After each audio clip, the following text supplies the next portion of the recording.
un poco esta fiesta que es, esta festividad que es el inicio de todo, como hablábamos la semana pasada, con tantos símbolos, con tantas cosas así, con tantos mensajes, ¿no? Fundamentalmente cuando uno empieza a estudiar el texto de la Agadá, que la Agadá de Pesaj es una de las mitzvot que tiene Pesaj. Pesaj no es solamente comer matzá, y ya hablamos algunas cosas la semana pasada, o no comer hametz, o tantas cosas que hay, sino Pesaj hay una mitzvah de relato, de narración, ¿no? Y esto es lo que nosotros conocemos comúnmente como Magid, ¿sí? El relator de la Agadá, que en general cuando estudiamos Pesaj mucho, a veces pronunciamos la palabra antepasados, ¿sí? Porque hay que traducirlo de alguna manera, pero en general cuando uno empieza a profundizar en el hasidismo, uno empieza a explorar el interior de la Torá, ve que la Agadá de Pesaj, el relato de Pesaj, no es un relato del pasado, sino tiene mucho del presente actual. ¿Sí? Desde que en el hasidismo empezamos con el primer Rebbe, el Alter Rebbe en el Tania, que le explica que la salida de Egipto es un concepto permanente, ¿sí? Que es constante, que esa situación que tenía esta primera generación del pueblo judío en la tierra de Egipto es una situación totalmente actual. Sí, solo cambian tal vez los nombres, pero los protagonistas son los mismos, las cosas que nos pasan son idénticas. Entonces, un poco la cuestión que vamos viendo en la Agadá, ya cuando uno estudia la Agadá, incluso a nivel básico, sabe que las primeras dos copas o la primera mitad de la Agadá es por Pesaj y la tercera y cuarta copa aluden a la redención futura, ¿sí? Es como que el ceder está partido, pero cuando uno analiza un poquito más profundo, descubre que toda la Agadá está en función de nosotros. Es decir, toda la Agadá, todo el relato, todas las mitzvot están relacionadas con el objetivo de la creación, porque así como por ahí en Shavuot nosotros estudiamos muchas veces que se entregó la Torá y Shavuot fue la conclusión de Pesaj y la realización de alguna manera del objetivo que fue la liberación. En Shavuot pasó un fenómeno que fue, más allá de la entrega de la Torá, la revelación divina. Esto que nosotros pensamos que no viene en el contrato y que tal vez las cosas son así y porque estamos en el exilio pensamos que la relación con Hashem es a ciegas. Esto el judaísmo lo muestra siempre, no es así. La relación con Hashem es con revelación, con visión, y por eso es que, así como en Shavuot, simultáneo a la entrega de la Torá, nosotros vimos que hay una revelación divina majestuosa, increíble, masiva, a todo el pueblo judío. En Pesaj también hubo una revelación. Además de una liberación, en Pesaj hay algo que uno puede tal vez perder de vista, que también Pesaj es un día de revelación, un día que se abren los ojos, que se abren nuestros ojos, ¿sí? Y que salimos de la ceguera del exilio, salimos de esta cuestión de que no notamos la presencia divina. Y en el relato de la Agadá está muy presente este concepto cuando dice que se reveló sobre ellos el Rey de Reyes, el Santo bendito sea, y los redimió. Es decir, que también en Pesaj la palabra revelación toma un protagonismo especial. Pareciera que Pesaj es solo liberación, y la liberación de un pueblo, o como estudiamos en el hasidismo, la liberación del alma, o incluso, como se arriesgan los rebes a lo largo de las generaciones a decir, la liberación de Dios. Aunque suene incongruente, es decir, Dios se autoimpuso también un exilio. La presencia divina está en Galut. Es decir, como muchas veces estudiamos que a donde fuimos, de alguna manera la presencia divina viene con nosotros. Entonces, Pesaj, además de liberación, es revelación. Revelación que tiene que ver con la verdad, que tiene que ver con la apertura, tiene que ver con la visión. Por eso pasan tantas cosas en Pesaj. Pesaj son por la Torá 7 días, nosotros vivimos 8. Pero más que nada en Pesaj se producen varios fenómenos y Pesaj cierra con algo increíble que es la apertura del mar, ¿sí? Que es todo un mensaje, porque los libros del hasidismo se ocupan en decir que no hacía falta pasar por el océano, no hacía falta pasar por el mar para llegar en camino a Israel, y hasta incluso cuando uno estudia el Talmud ve claramente que no es como muestran las películas que cruzaron de acá a Colonia, ¿sí? Sino que salieron en buquebús y volvieron a la costa argentina. El cruce fue del mismo lado, caminaron en el mar, pero volvieron en el mismo lado, no cruzaron al otro lado, ¿está bien? Entonces ni siquiera hacía falta cruzar el mar, solamente que todos los fenómenos físicos se derivan de fenómenos espirituales. Y la apertura del mar tiene que ver con una apertura que estaba pasando en el mundo, una apertura que estaba pasando en el pueblo judío, hasta un parto, ¿sí? El pueblo judío estaba naciendo y por eso es como cuando un bebito nace y empieza a salir y a aflorar al mundo, una revelación también. Porque la Torá nos cuenta, y es interesante saberlo, que el relieve del mar es el mismo relieve que el de la tierra. En el mar hay montañas, hay llanuras, planicies, cuevas, hay abismos, solamente que Dios decidió que una parte esté tapada de agua y una parte sea la tierra. Todas las mañanas nosotros en el libro de oraciones, en las primeras bendiciones, hay una de las primeras cuando nos levantamos que decimos: bendito eres tu Dios, nuestro Dios, Rocare Chalamain, ¿sí? Que extiende la tierra sobre las aguas. Le agradecemos a Dios de no vivir en la Juan B. Justo y pisar acá todo mojado, pisar en lo seco. ¿Sí? No vivir inundados, ¿sí? Con todos los problemas que trae la humedad y vivir en lo mojado y lo inundado. Le agradecemos a Dios poder pisar en lo seco, porque el volumen de agua que existe en el mundo podría tapar toda la superficie terrestre y solo la decisión divina hace que el agua llegue hasta ahí, la pleamar, la bajamar, que cuando hay un tsunami, etc., el agua llega hasta donde Dios dispone. Y esta agua se abrió en Pesaj. Es decir, ¿para qué? Justamente para mostrar lo que hay. El agua es una gran cobertura, un gran símbolo del ocultamiento, y esa apertura le estaba diciendo al pueblo judío: lo que se empieza a abrir en el mundo no es solo el conocimiento divino, sino el autor del conocimiento divino, el creador. Está apareciendo la divinidad en el mundo, que ese es todo el objetivo. Finalmente se nos entregó la Torá y las mitzvot para que... acá me dice que mi conexión a internet es pésima. En cualquier momento puede llegar a cortarse. La Torá nos dice que la cuestión de la Torá y las mitzvot son para revelarlo a Hashem, para hacer de este mundo su morada, que esto es la conclusión con la llegada del Mashiach. Por eso hay tantos puntos en común de Pesaj Mitzrayim, como se lo llama la Halajá, con Pesaj Dorot, con el Pesaj de las generaciones. El Pesaj egipcio, el primero, y los 3.332 restantes, porque este año cumplimos todo 3, apuestan en el número 3, este año se cumplen 3.333 años de la salida de Egipto. Es decir, un número, la verdad que bastante sospechoso también, un número que es extraño. 3.333 años de la salida de Egipto, con un número 3 que está tan referido a la unicidad divina, a la revelación de Dios. Y básicamente cuando nosotros estudiamos Pesaj realmente es una matriz y es un patrón de lo que iba a ser la existencia del pueblo judío. Que la existencia del pueblo judío también está analizada en la Agadá, ¿sí? Cuando decimos que siempre se alzaban sobre nosotros para exterminarnos y Dios estaba con nosotros.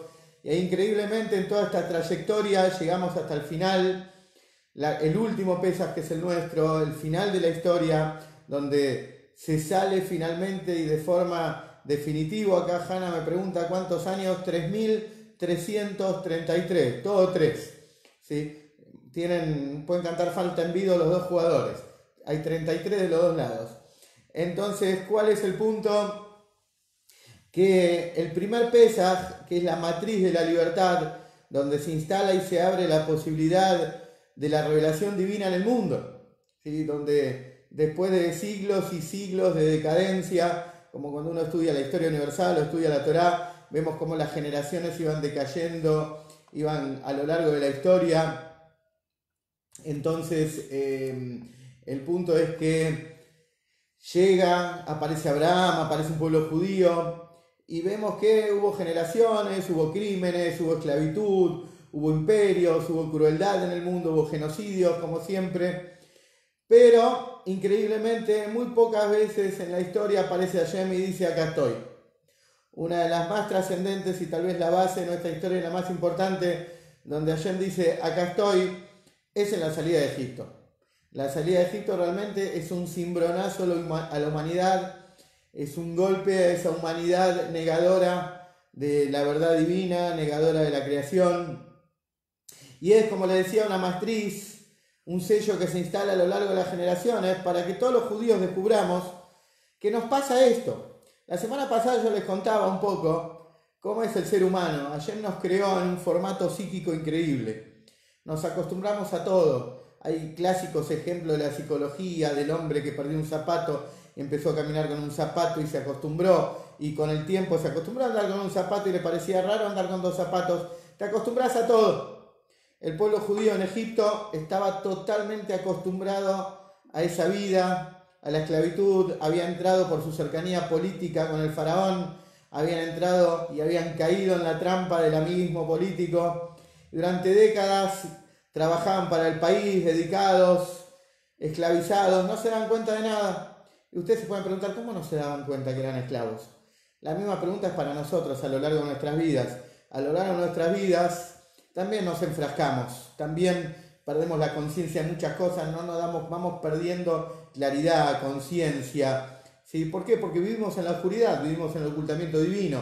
Nuestra alma vive en un cuerpo, en un alma animal, estamos condicionados todo el tiempo. A nosotros también nos pasa lo mismo. Así es la estructura de la creación. Nosotros también a lo largo del año vamos perdiendo, vamos a decir, conciencia divina, la vida nos va haciendo perder criterio, nos vamos perdiendo lucidez, vamos perdiendo el encuentro con la verdad. También vamos entrando, ¿sí?, como caballos, como se dice, a Egipto, a nuestro propio Egipto, a otro tipo de faraón, pero un faraón en sí mismo, a otro tipo de Egipto, pero Egipto en sí mismo, porque Egipto en hebreo todos saben que Mitzrayim, que es en plural, que son Metzarim, que son cercos, ¿sí?, límites que nos ponemos, no solo los límites existenciales, sino los mismos límites que nosotros nos ponemos, como nosotros mismos de alguna manera nos autocensuramos o nos autolimitamos, o vamos perdiendo creencia, perdiendo fe. Entonces todos los años se reproduce el fenómeno. La salida de Egipto todos los años en Pesaj. Es decir, no solamente que vos te liberás y salís de lo que es este encierro existencial, este ocultamiento, sino solo que podés liberarte del alma animal, podés de alguna manera trascender. Todos los años tenés una oportunidad increíble, como tuvieron nuestros antepasados, de salir. Y eso es lo que produce la Matzá que estudiamos la semana pasada. Por eso, una de las partes más tal vez también sobresalientes de la Agadá es cuando decimos en cada generación y generación, la persona debe verse a sí mismo como si él mismo estaría saliendo de Egipto. El Alter Rebbe, el Rebbe de Jabat, agrega unas palabras más. En cada generación de generación y en cada día y día te tenés que ver como que salís de Egipto. Si no alcanza con Pesaj. Pesaj realmente es una fecha en el año excepcional que el comer matzá te rehabilita, te produce una rehabilitación, es la vacuna, la verdadera, ¿sí?, la que realmente te saca de la pandemia del olvido del alma, ¿sí?, que es una verdadera pandemia y la única, la pandemia de olvidarnos de Dios, de olvidarnos que la vida tiene un objetivo, que tenemos un sentido. Durante el año nos vamos olvidando, vamos perdiendo la noción de la vida, vamos perdiendo, sí, el hecho de ser judíos, de servir a Dios y revelarlo en el mundo. Y llega una vez al año que Dios nos libera. ¿Cómo nos libera? Con la matzá, como todos conocen y estudiamos, que es el alimento de la fe, es el alimento realmente que nos hace trascender, que nos da desarrollo madurativo, como el ejemplo del niño que estudiamos, que un bebito, un niño chiquito, no empieza a silabear, a pronunciar palabras, a identificar al papá, ¿hasta cuándo? Hasta que prueba el cereal. La Torá misma lo dice. El desarrollo madurativo, intelectual de un niño, de un bebé, es cuando empieza a probar cereales, cuando sale de la parte de leche y empieza también a incorporar cereal.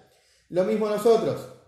Hay un momento en el año que tenemos que tener ese avance madurativo, reconocer a Dios, darnos cuenta de quién es papá, poder llamarlo, ¿sí? Y eso, ¿qué lo da? Lo da la matzá. Por eso la importancia de la mitzvah, por eso la mitzvah de matzá es una mitzvah sobresaliente sobre todas las demás mitzvot. Porque realmente es una mitzvah que te reconstituye, te reinicia, te relanza hacia lo que es recuperar la conciencia, recuperar el alma y salir de tu exilio interior, ¿sí? Ese autocondicionamiento que uno se pone, los límites que se pone, el encierro, el perder realmente el objetivo de la vida, marearnos, confundirnos y pensamos que a veces el objetivo pasa por un viaje, pasa por el dinero, pasa por la fama, pasa por esto. No, el objetivo de la vida es simplemente desarrollar nuestra alma, revelarla, servir a Dios, hacer el bien, traer Mashiach básicamente en nuestra generación. Y en la Agadá de Pesaj está muy marcado esto.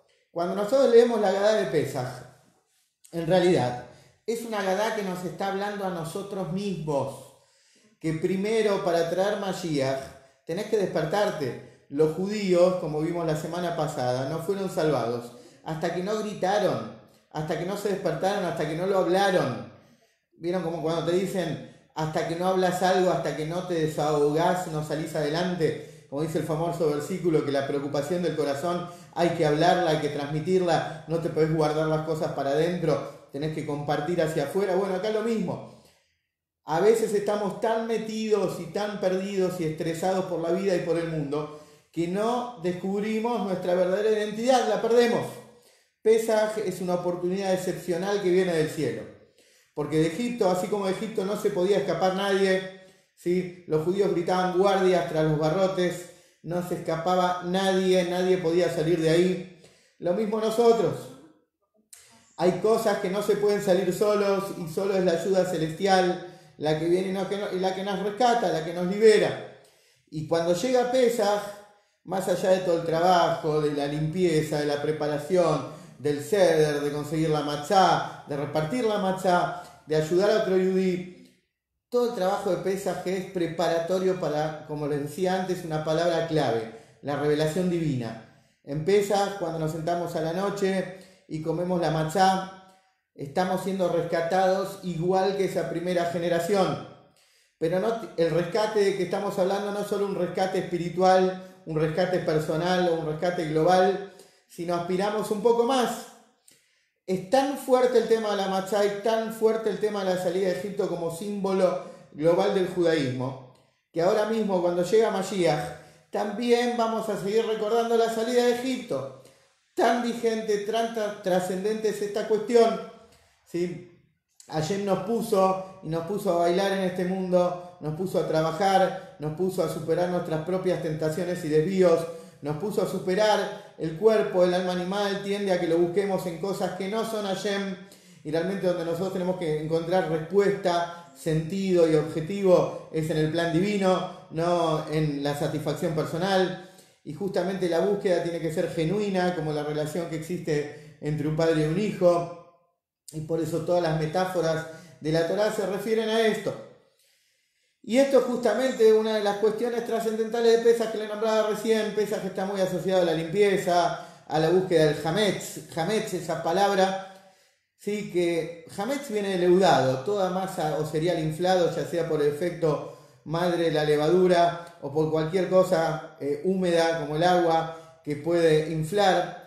Hametz significa lo inflado, leudado. Pero cuando uno hace un googlea toda la Torá, va a encontrar que Hametz es una mala palabra. ¿Sí? Por ejemplo, una persona que al principio era buena y después se arruinó, sin traer ejemplos políticos ni de ningún otro tipo, alguien que era de River y después se hizo de Boca. La Torá dice que antes que Shechmitz, Kodem Shechmitz, Aharei Shechmitz.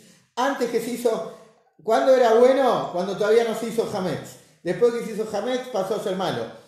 Siempre la palabra Hametz está asociada a la maldad, al cambio, al desarrollo del ego, a la construcción de uno mismo en función de uno. Porque una persona puede estudiar Torah, cumplir mitzvot, pero si su vida es una construcción ególatra, unipersonal, todo lo está haciendo para él, por la felicidad que encuentra por el mensaje espiritual del judaísmo. Cuando en realidad el judío tiene que trabajar para Hashem, para revelar la soberanía, la verdad de Hashem en el mundo, para reencontrarse con su padre, no solo unirnos con papá a través de la cuenta bancaria que son las mitzvot. Las mitzvot son pequeños cables de conexión, una conexión con nuestro papá, ¿sí? Correos que nos llegan, lazos que tenemos, pero el contacto esencial con nuestro papá no lo tenemos porque no lo vemos, como muchas veces estudiamos. Entonces, Pesaj justamente viene a plantear esta cuestión, salir de esta cuestión y de esta construcción unipersonal o esta construcción hacia sí mismo, de este Hametz que también en la Torá, si uno busca, está asociado al orgullo del corazón, ¿sí? Es decir, a donde busquemos siempre, la palabra Hametz está asociada a algo malo. Por ejemplo, cuando tenés la posibilidad de cumplir una mitzvah, dice, no la dejes pasar, no la fermentes, no la dejes inflarse. Podés hacer algo bueno, hacelo ya. Cualquier cosa que puedas hacer buena, constructiva, traer luz, hacelo ya. Si tenés algo para hacer, para traer la redención, traer Mashiach, no pienses mañana, pasado, mira con una calculadora cuando conviene. Hacelo ya. ¿Qué está la cuestión del Hametz? Justamente no dejar que las cosas se inflen, se deterioren, que nuestro ego, la construcción del yo siga progresando y se siga inflando. Por eso viene Pesaj, y Pesaj es un masazo. Pesaj es, como vimos en Egipto, la revelación divina esa noche que salían. Fue un masazo en todo sentido, una revelación divina extraordinaria, pero un masazo a los judíos. Yo siempre cuento, y tal vez dato inadvertido, ¿por qué comemos matzá la noche de Pesaj si estamos festejando? La matzá es una comida horrible, es una comida que representa fealdad. Hoy le contaba a los muchachos de la mañana que estaban estudiando conmigo. Imagínense un tipo que estuvo preso, Dios nos permita, por un crimen que no cometió, por algo que él no hizo. ¿Está bien? ¿Sí? Y en la cárcel, ¿qué comía? Polenta. Polenta hoy, polenta a la noche. Comida horrible, siempre esos guisos de polenta, como comíamos en la colimba, en el servicio militar, que te ponían esos guisos de polenta con pedazos de mondongo horribles, que yo ya lo veía y me desmayaba. Entonces, el tipo comió polenta, 10 años preso ahí por un crimen que no cometió. Finalmente se descubrió que él no fue el autor y el juez lo libera. Vienen los amigos a buscarlo, al fin, gordo, sos libre, vamos a festejar. ¿Qué le dan de comer los amigos? Polenta. ¿Ustedes entienden lo que pasa en Pesaj? ¿Ustedes están entendiendo un poco lo que quiero decir? Cuando estábamos en Egipto, los egipcios eran tan malos, pero tan perversos, tan psicópatas, tan porquerías humanas, tan depravados, que no dejaban que ni la masa leude un poquito. Comíamos galleta dura siendo esclavos. Matze comíamos. En Egipto, los muchachos, nuestros antepasados, comían matzá. Cuando Dios los viene a liberar, que ya estaban festejando, bailando, Pepe, ayer nos va a liberar, sí, como hay tantas canciones sobre la liberación, la cumbia de la salida de Egipto y todas las que conocemos en el ambiente. Entonces, ustedes cuando festejan algo, lo festejan con comida rica, ¿no? ¿Se entiende lo que quiero decir? Viene Hashem y les dice, muchachos, el 15 a la noche se van todo Egipto a festejar, vamos a comer cordero, pero con matzá. La comida de los esclavos. Eso provocó en los judíos, si nos ponemos a pensar fríamente el tema del ego, ¿sí? El tema del orgullo que está tan implícito en Pesaj. Y hay dos palabras que hoy estudiamos a la mañana que las quiero transmitir y compartir con ustedes. Hay dos palabras que están completamente unidas, humildad y fe, que en términos hebreos y jasídicos se dice bitul y emuná. Bitul es anulación, anular el ego, la humildad, esto no inflarnos, no creérnosla, etc. Y emuná es fe, esa construcción que hacemos todos los días, artesanal, para creerle a Hashem que se nos juega a las escondidas y nos oculta. Para creer en Hashem, para creerle realmente y estar equilibrados, estar fuertes, estar seguros, que nada en la vida nos haga temblar, que nada en la vida nos haga tener miedo por los faraones, ¿sí? O por todas las esclavitudes de la sociedad y las esclavitudes corporativas, societarias, políticas, económicas, todo lo que te ata en la vida. Tienes que ser humilde para que realmente la creencia en Hashem sea verdadera, real. La fe tiene que ser algo que te repercuta de verdad en vos. Todos creemos en Hashem, pero cuando aumentan las cosas o tenemos que ir a pagar la boleta de no sé qué, empezamos a temblar, empezamos a tener miedo, cómo llego a fin de mes, cómo voy a vivir, no me alcanza el sueldo, empiezan las dudas, los miedos, los temores, los tembleques, cuando el cuerpo ya no nos da como antes porque estamos más viejos, también nos ponemos. ¿Dónde está la fe en Hashem? ¿Dónde está la fe en Hashem? Entonces, para que la fe funcione, tiene que tener una base que se llama bitul, anulación, tiene que tener la chatura de la matzá. ¿Por qué? Porque la fe no funciona si vos te la crees que sos algo o crees por tu ego que estás en el piso 18 de la espiritualidad. ¿Sí? Para que la fe funcione, que la fe se internalice, necesitas la humildad de una matze chatita, ¿sí? No el orgullo de un pebetito gordo. ¿Se entiende? Para que me entiendan, es 1 kilo y 2 matzot esto, para que me entiendan la expresión. Entonces, el que quiera le mando el sticker después por WhatsApp. Tengo a Carlitos Balá diciendo 1 kilo de matzot. Bueno, entonces, ¿cuál es el punto? Creado acá casero en el centro de Levedel. Bueno, ¿cuál es el punto? Cuando llegó Pesaj, eran esclavos, pero también estaban orgullosos, estaban metidos toda la contaminación egipcia, en los 49 portones de la impureza, en el peor ranking de corrupción de la época antigua. Como nosotros ahora estamos metidos en cualquier porquería mundana de la idiosincrasia de estas sociedades corruptas, contaminadas con las psicosis colectivas y mediatizadas que nos vienen destruyendo la cabeza hace un año. Y estamos metidos en el baile, estamos en el mismo boliche bailando. Nos están mintiendo y engañando y estamos contaminados como estaban los judíos en Egipto. ¿Está bien? Entonces, la única manera que la fe repercuta y la fe realmente nos dé respuesta es la humildad. La humildad, ¿no? Realmente salir de ese egocentrismo, salir realmente del uno mismo y empezar a pensar más en Hashem. No tanto como decimos a veces en la tefilá, en el rezo, lo usamos a Hashem como el novio empresario, ¿no? Somos como la modelo que tiene el novio empresario que le conté la semana pasada. Hashem, dame, y cuando no me das me enojo con vos y no te dé tanta bolilla. No, Hashem, nosotros no le debemos a Hashem. ¿Sí? Lo único que le podemos reclamar a Hashem, como dice el Rebe, es que no nos deje más afuera y que ya traiga la redención, que no nos eche más de casa. ¿Sí? Es decir, no quedar más afuera aislados de lo que es la revelación divina, la llegada del Mashiach.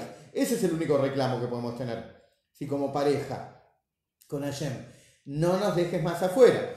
Pero en todas las demás cosas, Hashem está esperando la humildad de una matzá. Por eso la noche de Pesaj, que es la noche de la libertad. Desde el primer Pesaj, el catering no fue del todo bien. Hashem eligió el peor catering. La comida de esclavos les dio. Le dio polenta como a los presos. Los judíos pensaron que iban a festejar, iban a hacerse pancitos y jalot gorditas, ¿sí? Y pebetitos y plétzales y toda cosa rica, un koilich iban a comer. No, Hashem le dijo, muchachos, ustedes quieren salir, para salir realmente, para que el alma divina se revele y que la fe de ustedes se enraíce dentro de ustedes, que la fe de ustedes realmente repercuta y eche raíces y sea la fuente de vida de ustedes necesitan humildad, necesitan bajar, descontaminarse, ¿sí? Creerme realmente, y eso se logra únicamente rompiendo los lazos del ego, del orgullo, de la inflación espiritual, de la contaminación de este mundo, realmente la contaminación espiritual a la que estamos expuestos, que me crean de verdad, que se la jueguen de verdad por mí. Y así hicieron los judíos, y por eso comieron matzá, y cuando salieron de Egipto, esa matzá que comieron en Egipto antes de salir, esa matzá que comieron, es una matzá que la cocinaron, pero en la Agadá de Pesaj, vieron que hay un momento que uno levanta la matzá y decimos, esta matzá, ¿por qué la comemos esta noche? ¿Por qué comemos esta matzá? Y seguimos leyendo, ¿por qué cuando le sacaron tarjeta roja a nuestros antepasados de Egipto, no alcanzó la masa a leudar hasta que se reveló el Rey de Reyes de Reyes? Bueno, en la práctica, los libros del hasidismo plantean que acá hay una confusión muy grande. Nosotros comemos matzá porque es una orden divina. ¿Qué es eso de que la masa no iba a fermentar nunca? La verdad es que la revelación divina fue de tal magnitud que la masa que ellos se llevaron a los apurones sin poder cocinarla no iba a leudar nunca por el efecto de la divinidad. Fue tan increíble, tan devastador la revelación divina que esa masa nunca se iba a inflar, nunca se iba a hacer hametz.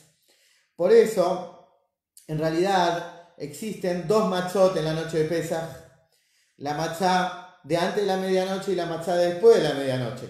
Hay una matzá cenicienta, que es la que los judíos se cocinaron y que vencía hasta la mitad de la noche. De una matzá divina, de una masa que intervino la divinidad y que nunca se iba a inflar.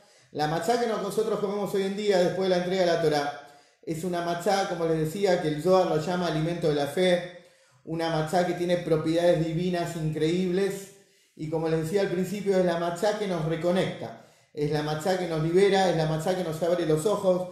¿Para qué finalmente? Como vamos a leer en la Agadá termina con Leyanaba Birushalayim, el año que viene en Jerusalén, pero, como les decía, cuando uno lo estudia un poquito la Agadá te está guiñando el ojo todo el tiempo, como si estuviera jugando al truco y diciéndote, ponete las pilas que ya viene Mashiach, ponete las pilas que estos todos son mensajes que tienen que ver con la redención. Estos son todos mensajes de Geulá. Por eso cuando nos vamos a sentar, si Dios quiere, espero que hoy ya mismo estemos ya en Jerusalén con la redención. Está terminando acá en el cono sur el cumpleaños del Rebbe. El Rebbe está entrando a su año 120. Malkeinu Meshicheinu Rabbi Shlita, nuestro rey, nuestro Moshiach el Rebbe. Y es una fecha fenómena justo antes de Pesaj, días de redención. Una fecha que nos dice y nos está gritando a nosotros, como los judíos que gritaban en Egipto, que nos despertemos, que somos la generación de la Geule, somos la generación de la redención. Y Pesaj no es solo un simbolismo, una tradición, una fiesta antigua, sino que Pesaj para nosotros es el mensaje de la redención actual. La historia llegó a su fin, como venimos estudiando, y se anunció la redención y la profecía de la redención. Por eso el sábado a la noche hagamos de donde hagamos el Seder de Pesaj y cumplamos la mitzvah.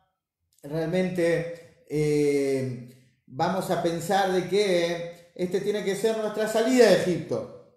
Tiene que ser realmente la salida de todos los límites interiores y exteriores. Y realmente tenemos que de alguna manera darnos cuenta de esa lechuga, ese grein, ese rábano, esa amargura.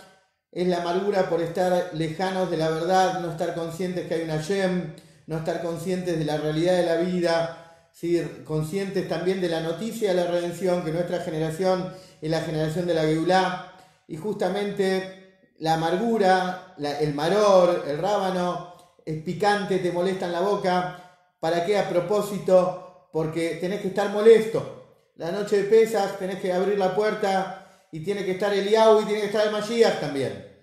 Y tienen que saber que la verdadera Agadá de Pesaj no tiene 4 preguntas, tiene 5, porque hay una pregunta que no hacemos por estar en el exilio y hay que tenerla en cuenta. Una de las 5 preguntas es por qué esta noche solo comemos el cordero asado y no otro tipo de carne, por qué el cordero no se cocinó de otra manera.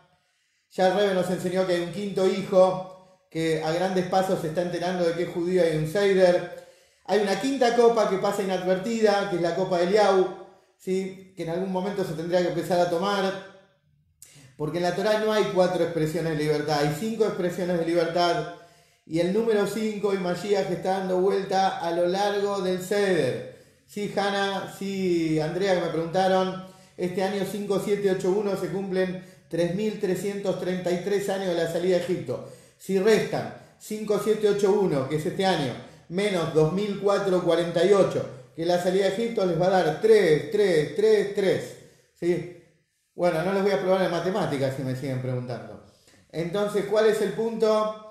Nuestro Pesaj, nuestra Agadá, tiene que ser una Agadá de redención, una Agadá de estar conscientes de que estamos en Egipto, ni siquiera estamos hablando acá en español, no estamos hablando nuestro idioma, estamos metidos en otras sociedades, estamos trayendo luz en cada lugar que estamos, pero tenemos que traer la revelación divina al mundo, tenemos que ir a nuestro lugar de origen, que es donde se construye el tercer Beit HaMikdash.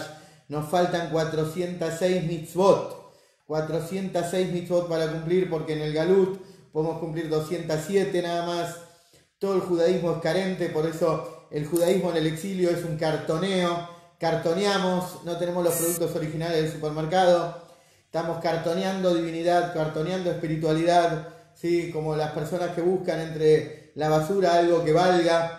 Así estamos en el exilio y tenemos que buscar la luz. Por eso está escrito que la Torá del Mashiach va a vaporizar cuando se revele todo el conocimiento divino. La Torá que tenemos hasta hoy en día va a ser muy poquito. Acá me pregunta Andrea, ¿por qué es significativo el año? Porque el número 3 es muy fuerte en el judaísmo. Fíjate que en la Agadá de Pesaj, en las enseñanzas del hasidismo, el número 3 está muy marcado. Los patriarcas, la unicidad divina, las 3 matzot que se ponen. Hay muchas cosas que son 3. Y sobre todo la unicidad divina, el saber que todo es Hashem y que se vea que todo es Hashem. Como está escrito, ¿no? Y en muchos versículos, que toda la humanidad, toda la existencia tiene que ver la presencia divina. Bueno, me queda solo saludarlos en estos minutitos que nos quedan. Que tengamos un Pesaj Kasher Besameach, un Pesaj de redención. Que realmente ya sea la llegada del Mashiach hoy mismo. Entonces Hanna me pregunta lo de la matzá. Hoy en día nosotros comemos matzá con efecto divino. La matzá es una matzá que realmente nos conecta y nos da esta inyección, este criterio, esta conciencia. Cuando comemos la matzá, vuelve la fe 100% intensa en estado óptimo dentro de nuestra alma. Por eso la importancia de cumplir la mitzvah de la matzá. Por ahí uno no se da cuenta, pero en el Seder de Pesach decimos una bendición, Ayer Kideshanu Bemitzvotav Betzivanu, porque estamos cumpliendo una mitzvah que es la matzá. La matzá, cuando las estamos comiendo, estamos inyectándonos la vacuna de la fe, pero esto tiene que ser una fe para traer Mashiach, como todos los ingredientes y todas las cuestiones de Pesach que aluden a la redención. Todo, absolutamente todos los símbolos de Pesach aluden a la concreción del plan divino, a la llegada del Mashiach. Y cuando uno lee la Gadá y viene alguna de las costumbres es inclinarse y ponerse de costadito y expresar libertad y muchas cosas que tienen que ver con esto, porque la libertad no es una mera tradición, no es un simbolismo, sino que la libertad tiene que ser algo concreto, que la vivamos, que la sintamos, que nuestro cuerpo sienta libertad, que nuestra alma sienta libertad. Somos los judíos de la generación de la Geulá y por eso no tenemos que tener padecimientos, no tenemos que tener opresiones. Y es muy importante Pesach como liberador y las enseñanzas de Pesach, porque ya tenemos, como dice el Rebbe, Ligiot y Geulá, vivir con la redención. Y Pesach nos dice todo el tiempo este mensaje. Así que bueno, hasta la próxima. Nos estamos viendo. Vamos a ver si Jol Hamoed puedo transmitir con ayuda de Hashem. Estemos en Jerusalén con el Rebbe Melech HaMoshiach y podamos hablar de Aharon Shel Pesach, el último día, que tiene que ver con la redención. El último día es un día súper especial, Ciudad Moshiach, todos se acuerdan. Así que nos vemos la próxima. Un feliz Pesach para todos. Y Ejí Adoneinu Moreinu Rabbeinu Melech HaMashiach L'Olam Vaed.